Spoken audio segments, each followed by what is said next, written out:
Bawo ndimumntana wakho uwabo ndikhumbule bawo. Welcome to Tech Simplified with Wabo. This is our very first episode, and we're super excited. It's something that has been in the works for some time now. Tech Simplified has a very simple purpose. It is to bring tech to people. It is to demystify the jargon that we sometimes see subject matter experts referring to that goes over our heads. What we want to understand is the problem that you have, and then pair you with tech experts that can help you to solve a problem. The problems we're talking about touch on local economies, townships. They're talking about business getting access to global markets, for example. So how do you scale using tech?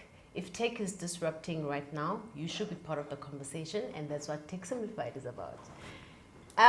Before I tell you who we have today, which is our very first episode, and I'm very excited.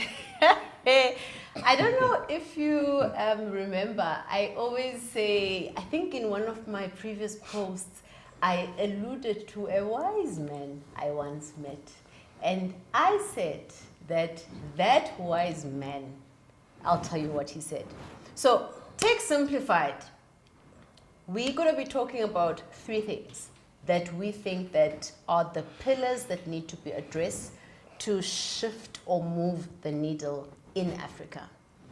One, how do we measure, monitor, implement the upward mobility of women in tech? Two, energy and sustainability. The second pillar goes very far and wide because we're going to talk about all the drivers for the energy and sustainability requirements. The third leg is leadership transformation. And that is where we are starting today. So, you'll hear in my previous posts that I once met a wise man. And I asked the wise man, I said, why do women, strong women, get labeled in corporate? And the wise man answered, and he said, a label is intended to disable. So we have that wise man here today. Professor Mthunzi Mdwaba, we're really, really happy to have you, and welcome. Thank you.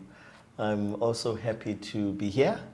I am honored, of course, that as you start, you would deem it fit to have me as your guest because, you know, it's a very brave thing to do for you, you know, because your first needs to impress, your first needs to entice, your first needs to ensure the very sustainability you want to talk about in tech and other things that need to be sustainable.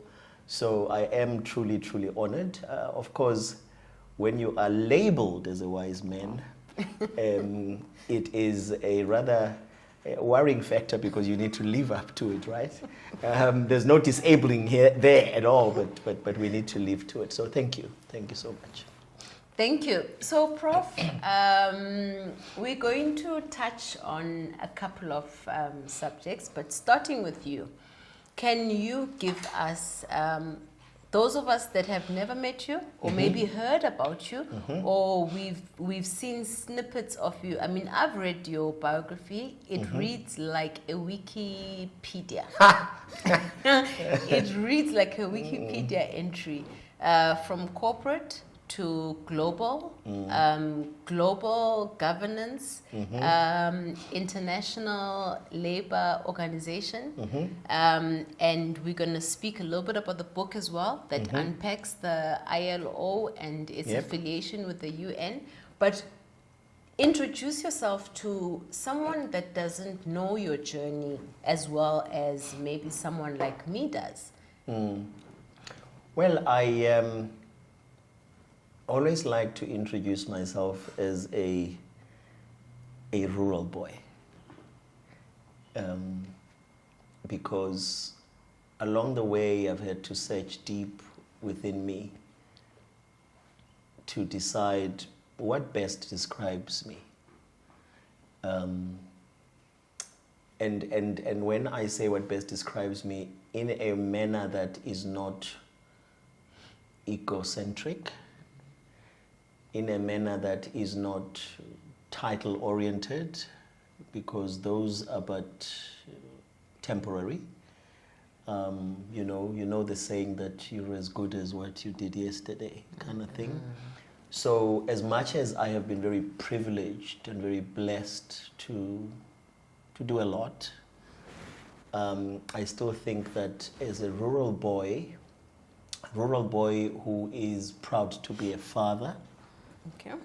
a rural boy who is proud to be a grandfather, and a rural boy who believes that from a purpose point of view, my purpose is global change, global impact, and global social justice. All right. So, Prof, we're going to start with something that's very close to my heart, and that is the role of women in tech. I actually had this conversation with you, that you had a team of ladies that actually nominated you Yes. for Yes. an award for being uplifting, for Yes. being empowering, Yeah. for giving voices and platforms to women in tech. And we don't see a lot of that. And not being threatened by smart And women. not being threatened by, smart women. And I find that to be for me, it's a magnetic force. To be an enabler and allow, whether it is the future generation, but particularly women. Tell us why that is important for you. Why is this diversity, transformation, inclusion of women important to you, to the point where you actually live it? So I've never explained it like this before, so I'm going to explain it the way that I'm moved today. At university, one of the courses I did was jurisprudence. Jurisprudence, I'm told, and an administrative law B, which I also did, I'm told those are courses for geeks, for guys who are nerds or something. And I've never been, knowingly at least, been a nerd. I don't even know what that is really in true terms.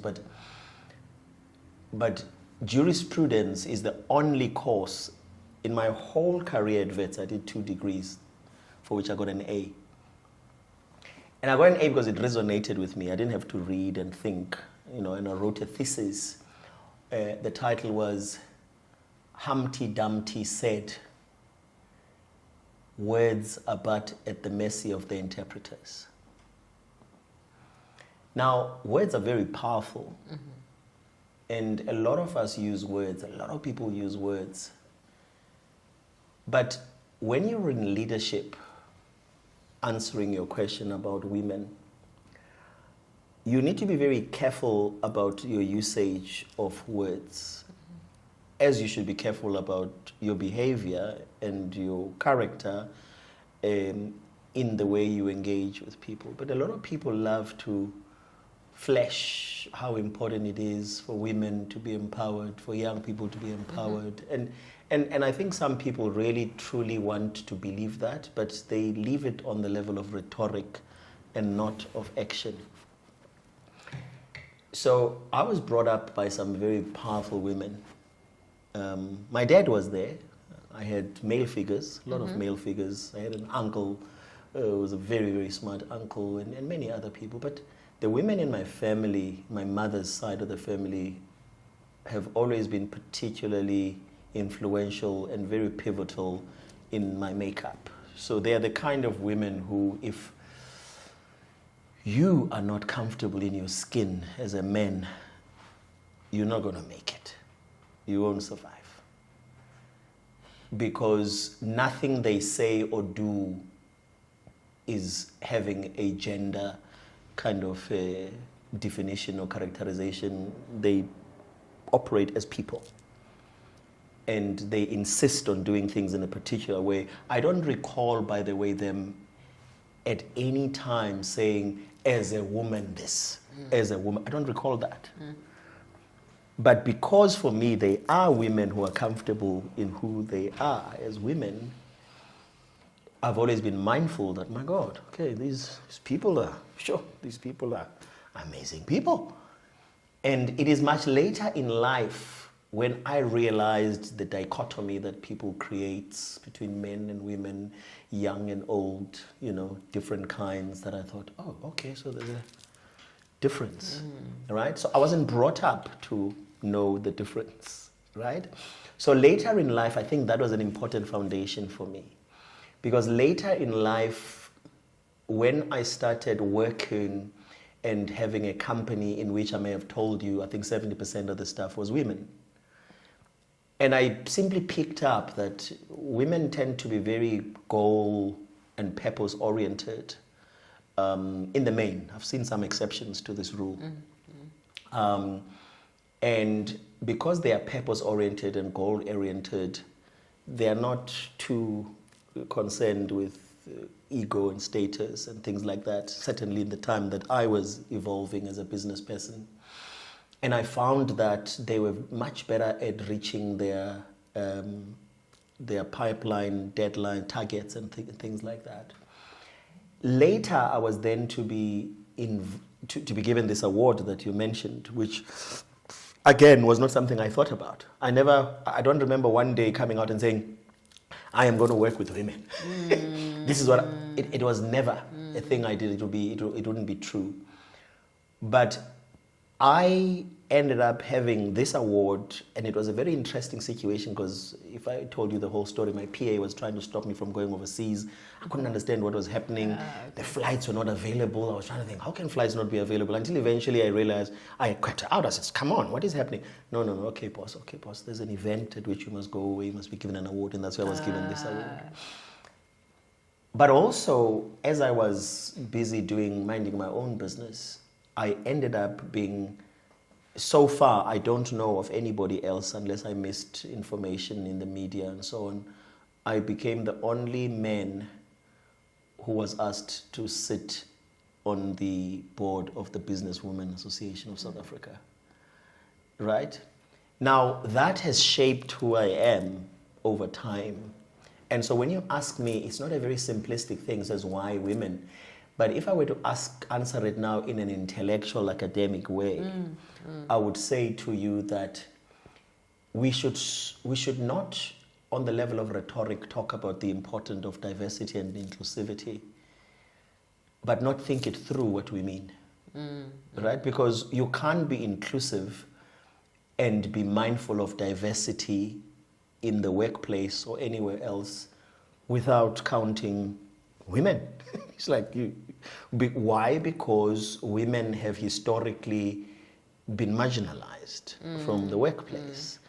So as much as I wasn't brought up by my mother and my aunts and every woman that I worked with to, necessarily, be so focused and obsessive with, women must this, women must that. But when you grow up and you come to realize the marginalization of women, you then need to be intentional now about it to say they must be part of it. So that's a long response, but that's what I believe. Okay. And then, Prof, what do you have to say about those who are threatened by women? We see leaders, and I'm going to lead into the next question. Having spent some time in Switzerland, how that has impacted your view on global leadership, and then coming back and how you think that leadership needs to be addressed on the continent, a continent culturally that we know you know, a man sits at the head of the table and. So how, with your global experience, would you speak to someone who is threatened by a strong woman and a leader that is simply looking for an echo chamber? So, you know, you're using very broad kind of, I'm looking for the word, it's not coming to me, but these are broad topics, maybe. Because leadership on its own, and then women, and then I'm the one who talked about smart women and intelligent women and powerful women and so on and so on. Because, you know, all of us as people have different roles in life, whether you're a man or a young person or a woman. But leadership in itself is important to be unpacked, because when you're a leader, you don't often have to remind people you are a leader. You don't have to. I don't have to say to you, "I'm a leader." I'm a leader. No, Yeah. I mean, it's like, you know, No. that comes naturally. When you get to a level of self-actualization, and you get to a level of love and wisdom. You know, somebody once told me that power without love and wisdom is incomplete. It's a triumvirate. It's power, love, and wisdom together. Okay, now, most of the people you would have in mind as people who are threatened, if you think about it seriously, would have something missing in the three. In the three. Right? They've got to have something missing. But power won't be missing. Okay. They've got power. That's why they can be able to do the things they do to those who threaten them. But between love and wisdom, something is going to be missing, if not both. Right? So when I speak to someone who is threatened by women, or is threatened, indeed, if someone is threatened by women, chances are they're threatened by many other things. Right? Because this is an inadequacy in the human being. There's a self-esteem problem, and normally it manifests itself in some egocentric, articulations of, people wanting to be known who they are and what they represent in society and what have you. And normally it's people who have positions of authority rather than positions of leadership. Because you must remember that authority sometimes is simply given to you by virtue of political structuring or, manipulation that has nothing to do with the fact that you're a leader, so you didn't rise to it, right? And so what I would say to a person like that, although I think it would need time, because some of them are not even aware, is to say, there is no way you can have anything sustainable if there's anything threatening you, let alone it being a woman. If you're feeling threatened by another human being, in whatever form that this human being comes through, chances are you're not going to be sustainable in what you're doing, because if you learn to work with those you feel threatened by, which for me is normally to work with people that I truly believe are smarter than me. A lot of people that I know are smarter than me. They don't know it. For somehow, interestingly, I'm always humored by the fact that they think I'm smarter than them. And I'm thinking, I think this person is smarter than me, actually. But it's a matter of how you apply your smartness, And it's to say to them, so if you want to succeed and be sustainable in anything you do, you need to surround yourself with a diverse group of teams, of people from different walks of life. And women come from a different walk of life. Women have different things that move them. Women have different feelings to us in the way they express them and the way they behave and the way they respond. And the unfortunate thing about corporate, and corporate everywhere, not just corporate South Africa, is that women end up finding themselves in a difficult position of having to mimic and emulate a man to survive, which is sad. Because then we are missing out on that very special diversity that you bring as a woman to the workplace, right? And I've found, interestingly, that leadership all over the world is a very nebulous, challenging concept. It is. Right? It is. It's not just here at home or in our continent, but our continent tends to do it in a far more overt way than the other covert means. You know, the other people I've encountered throughout the world are very covert and very, you know, I'm going to use a word I don't like using, very sophisticated about how they oppress you. Yeah. Right? Whereas our people are just going to tell you, hey man, Mfaz, you're a woman. You know, I know a vice president of a very senior, of a huge company, listed company in South Africa. I was helping this lady, vice president. She had as her boss a senior vice president who, in oppressing her, would say to her, why are you responding like this? You know, I'm a Zulu man. I'm a Zulu man, Mina. You must understand me. Yeah, umfazi phela wena. And yet, you know, I don't have to go further in trying to break that down, right? So for me, from a global perspective, and having been able to be exposed to so many countries and so many regions, I have found that women everywhere are challenged by us, by men, in that, you know, we, I think, as men have had a long time of being made to believe we're special, I guess. I don't know. Something happened somewhere. Something happened. Yeah, in our DNA, that we're special and we have a right to be in positions and to do things. And therefore, when a woman comes, you feel threatened. And I find it very difficult that because when you come back here at home, since 1994, we have talked about 50-50. I remember we used to laugh about it like it's a Mendoza song. It's like a 50-50, you know, between men and women. Between men and women, yes. But I do know that the only deputy president who's a woman that we've had, who in my view qualified way ahead of many men that have followed, we found a way to belittle her and push her out. And even when she went to the multilateral environment, she was not supported by South Africa to get the position she ended up getting, right?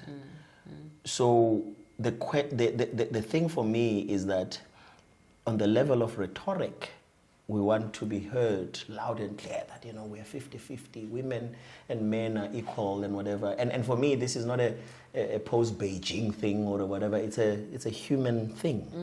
It's a human advancement thing. Is that if we are genuine about ourselves and the things we want to do for our country and the things we want to do for the world, you can't do it on the basis of lies and hypocrisy and things you do for show. Because that's the problem as well, is that we do things for show, which is ego. We do things for the gallery, that's ego. That's ego. You're not doing things because this is what we need. I think the first thing is, what do we need? Diversity is not a nice to have. It's a critical element of us being able to be genuine collaborators in solving the world's problems. Yeah. So, Prof, you talked about legacy. Because legacy is something that is, it does weigh down transformation, because you're dealing with indoctrination over years, right? Now, I'm going to ask you, through your journey when you led Talk IT, how did you manage to transform? Because remember, you walked into an environment. You had to transform. Transformation comes with those legacy challenges. How did you address it specifically in that environment? And then bring us to today, where we are needing to accelerate IT skills penetration in the most rural areas, and not only skills, but also then placement of those skills. You know, I don't think we have enough time for this question. I don't think we don't have time for this podcast. No, I think you might have to think about part 2 and part 3 because now you are complicating it. You know, once you start questions like that, those are questions that are pregnant with multiples of twins. Yeah. Okay. Right? So now I need to be very careful in how I craft the response without being misunderstood. Okay. Right? Because I must leave certain things out. No right? worries. Yeah. But suffice it to say that, you know, over the Christmas, my kids and my siblings were convincing me that the books I've started writing, I must press pause on them Okay. and write 2 other books first. Okay. The 2 books I must write, the one they say has to be on my life. Because, you know, it's taken me a long time to realize that my life actually has been very rich. I've been very privileged and very blessed. Because even I'm realizing it now when people comment on it and I think, what? Then I go and I look and I think, oh, okay. Because I find segments in my life of different sectors as well in different lives, right? And all of them have gone to the top of whatever it was meant to be, and then I move out and I go to something else. So the first book they say must be on my life. And as I talk about my life, I've got to talk specifically as well about Talk IT that you asked me about. Yes. Then they say the second book must be specifically on Talk IT as a business book. Okay. Yes, because a lot of them are aware that my book, in fact I was told even last week, sorry, that not my book, Talk IT, is used apparently a lot as a case study by different people. In different walks of life. But now, to answer you specifically, Talk IT was broken. Okay. It was a broken company. It was broken, yeah. It had many things that were wrong about it when I encountered it. I was, I think, 32 years old. I was clear, though, that I don't want to work for anybody else because I had been very disillusioned about leadership in corporate in my previous job. I'd seen the nakedness of power and how it's not leadership. It's just people who, some of them have inherited the positions they're in. Some of them, as you know, that whole thing about, you know, some people have leadership thrust on them, some are born with it or whatever the case may be. And so because it was so broken on so many levels, Talk IT, I even dropped out of an MBA class. I was in an MBA class when I encountered Talk IT. Because someone that I met at a resort, I was away for a weekend, said to me, why are you doing the MBA? So I said, everybody's doing it. She said, is that the only reason you're doing it? I said, yeah, everybody's doing an MBA. I mean, why shouldn't I do an MBA? It's the Vogue thing to do. Yeah. She was sickly, this lady. Okay. She had a neuro problem, some kind of disease. And she said, you know, if I could change my life and turn it back, I would make more time for my family. Now that I'm sick and I can't change it, I find myself wondering why I spend so much time chasing things I don't need to chase. And then she said to me, deep down in you, you know you don't need a course. You don't need university anymore. You're done. You don't need an MBA. You don't need PhD. You don't need nothing. You just need to do the things you're doing. She says, now, Talk IT in itself sounds like a multiple of MBAs in one. So, and that's really what Talk IT was. Talk IT was many MBAs in one about financial challenges that it had at the time, small company that had over 36 million cumulative losses, assessed losses, a small company that had the clientele but somehow didn't know how to service it. Had all the right ingredients of what South Africa needs from a training, skills transfer, knowledge transfer point of view, but somehow didn't know what to do with it. As I got involved in it, I did all of that and I checked and whatever. And indeed, the partners I had, one particular partner who was the driving force, was the absolute epitome of ego. And typical of ego was completely empty. He was smart as a human being from an IQ point of view. Okay. Yeah, he's the kind of guy I used to Yeah. explain. I don't know how whether this was there when you were growing up, because there's a big gap between some of us. But there was an advert, a pasta advert on TV back in the day, where this daughter-in-law would pull out the mother-in-law from the cupboard for special occasions to make the best pasta and then put her back in the cupboard. He was that kind of person. He was the kind of person you needed to pull out, to put together a lovely solution, And then right, to take to a client and then put him back. Don't let him go to the client ever, because you've lost that client. Was that kind of person. So there was that. There were a lot of things that were wrong. And it was a white company that had been owned by two different white entities, even though Mustech was owned by a Taiwanese guy in David Kahn, but it was very white. And then there was Business Connection, which ended up becoming the not Business Connection, I think it was the Connection Group, which gave birth to Business Connection and whatever you. And so in tenure, and then there was another problem in that we had a building, Talk IT, that had a lease that only a crazy egotistical person would do it. The lease was, we were paying something like 250,000 a quarter on a duration, I think, of 7 or 8 years, with a fixed escalation of 12%. That's mad, right? Back in the day, 2001.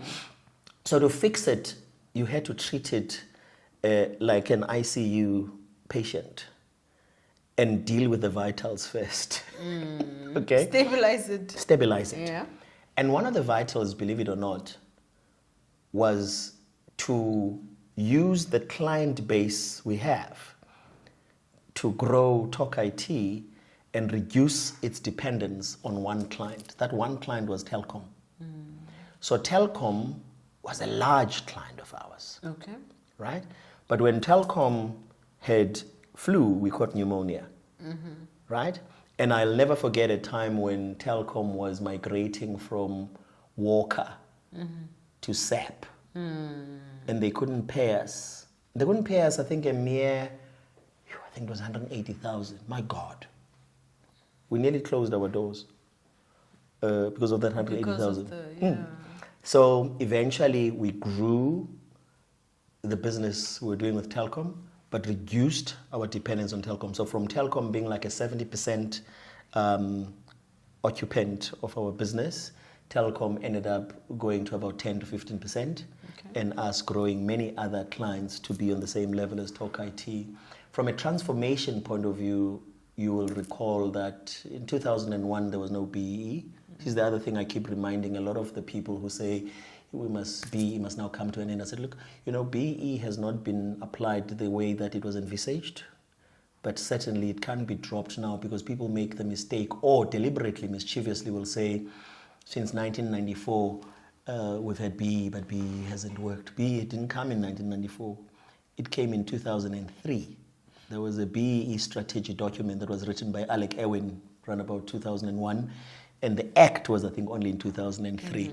But when I started with my team at Talk IT, there was no BEE, so you had to think ahead and think, okay, how would BEE look like if you had a benchmarked kind of thing of how to do it? And thanks to being only one of the few things I must be grateful for being a lawyer, because I'm not quite sure it did anything else for me. But that part was easy to work out, because I simply said, well, if 25.1% is influence, then it means we need to at least have 25.1 black. And if 50.1 is control, then you need to have 50.1 black. And if there's going to be women and whatever, you need to have as many women as initially representative of the geosphere of South Africa. To say there are so many in the population, and therefore you should be striving to have women that represent the population of South Africa for starters, right? And things like that. So all of those and getting rid of contracts that did not serve us, that were good on paper for us to be known to be a partner of this and a partner of that and a partner of that, but actually it wasn't making any money. My financial director and partner and business partner, because I was the majority shareholder and the CEO as well. But my financial director, who I found there when I came, he was seconded from Deloitte, a guy called Gerard de Beer. We ended up having a situation where, as the CEO and him being the CFO, we would fight about BE and how many women we should have that are black. And he was the one fighting me. Okay. Yes. So for me, that was my pride and joy. When I thought about it, I thought, okay, I'm the one who wanted to have BE and women and youth and whatever. But actually now, he's now telling me as a numbers person, because normally you don't find that. Because part of the problem in the world is the numbers people. Is that when they look at finance, they don't look at human resources, right? Yeah. It's a numbers game. It's like, sorry, you know. Jared would say to me, no. We need more black women. We need more. Oh, wow. And I would say, really, Jared? He says, yeah, let me show you. Oh, okay. And he shows me, you know. So that was one of my prides, really, and joy of having had the Talk IT journey.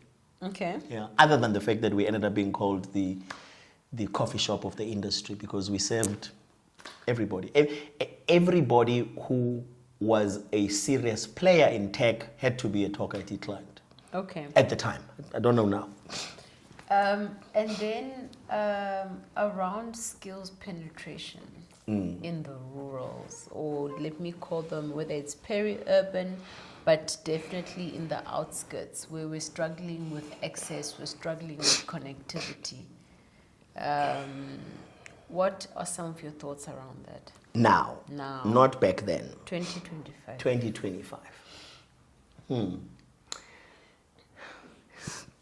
You know, one of the things I've learned along the way on my journey of life is that there is nothing really difficult, let alone impossible, difficult, when there's a will. Okay. First, there must be a will. First, you must wake up in the morning and say, I'm going to do it. Then after that, it's easy to do. Okay. Because you'll be able to, this is where leadership now comes in. You're going to be able to lead people into the areas that are important for us to develop. Yeah. So in the rural villages, so South Africa as a whole has a what's the word? A challenge with the fact that infrastructure is not something that historically we've invested a lot in, but also by virtue of just Africa being structured the way it is that everything is far from everything, right?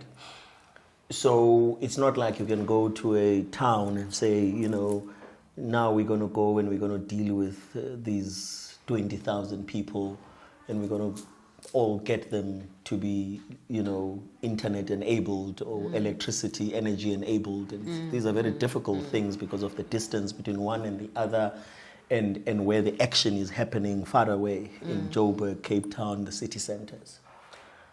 But you know, technology, and this is why I fell in love, I think, with technology, because, you know, when I went to school, there was no such a thing, right?